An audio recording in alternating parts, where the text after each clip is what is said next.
What's up, insiders? Welcome to this week's News Flash, a series of updates from the policy and product teams at YouTube.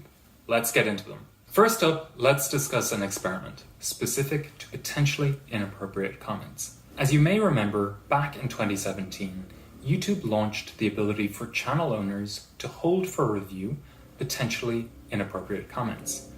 This feature, which can be found in YouTube Studio, uses technology to automatically detect things like spam, self-promotion, gibberish, and other potentially inappropriate content in comments. Now, creators have asked us for the ability to hold even more comments within this feature. We're now launching an experiment where a small number of creators will be able to increase strictness if they are using the hold potentially inappropriate comments for review setting.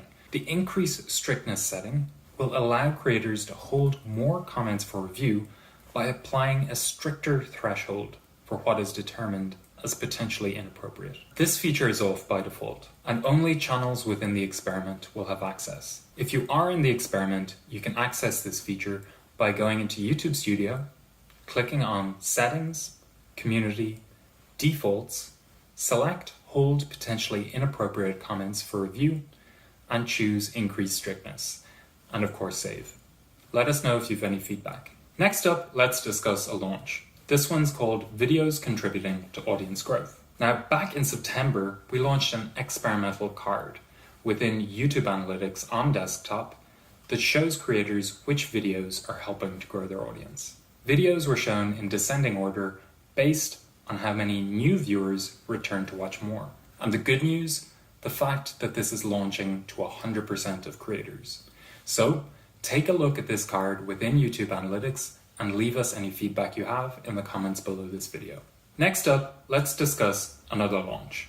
This one is called the Shorts Remix card. Now, we're launching this card within Shorts Analytics in the main app to help creators understand how many remixes were made with their content and the view count of those remixes. Now, getting remixed is a great way for new audiences to discover and engage with your content. And the goal here is to help creators understand the usage of their content within other creators' content. We'll be launching this card in December. Let us know if you have any feedback. Now to an update. Previously, creators had to schedule their live streams and premieres via preset 15-minute increments. The good news, that you will now be able to schedule your live streams, premieres, and scheduled videos on demand down to the minute.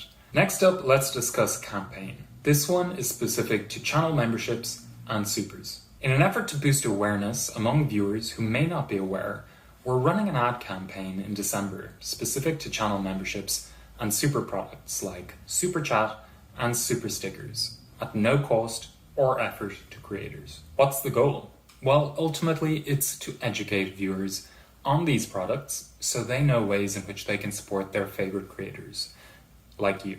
This is in addition to ongoing efforts to promote channel memberships and supers to viewers as new entry points for purchase and in-product notifications. Next up, let's discuss another launch, this time of the YouTube Copyright Transparency Report. Now, on December 6th, YouTube launched our first Copyright Transparency Report, and it includes data for the first half of 2021. We'll leave a link to this report in the description if you'd like to take a look. Lastly, let's discuss monetization guidelines. Last week, we updated the advertiser-friendly content guidelines specific to an area called gender identity devices. Examples of gender identity devices include things like artificial breasts and artificial penises. We're making this update in recognition of the fact that many creators like to do product reviews for these products, as well as demonstrate how they can be used within the context of gender dysphoria, which is not an area we consider sexually suggestive. To support trans and non-binary creators, as well as cisgendered women, and to align with industry standards, we're making this update so that content which features gender identity devices may now run full ads, or as we know it, get the green icon. Now, as with any update to the ad-friendly guidelines, there is some small print, so let's dig into that now. This update does not mean that content which features nudity may monetize. If you're holding your packer up to the camera or placing it within your briefs, that may monetize. If, however, you're wearing your packer or artificial breasts and you're not wearing anything else, we will treat that as nudity. As with any update to the ad-friendly guidelines, it takes some time for our systems to learn the guidelines themselves. So if you see a yellow icon which you feel is incorrectly applied, make sure you use the manual review request option within Studio. If you still feel strongly that the yellow icon is incorrectly applied, send a support request in. They'll contact my team, we'll take a look and assess whether it's eligible for the green icon. On a somewhat related note, many creators have asked us how they can leverage AdSense's brand controls and block certain ad categories or advertisers from appearing on their content. We'll leave a link within the description under this video to explain how that works and how you can leverage those controls. And that's it from this week's Creator Insiders Newsflash. From the creators of YouTube to YouTube creators, we'll see you next week.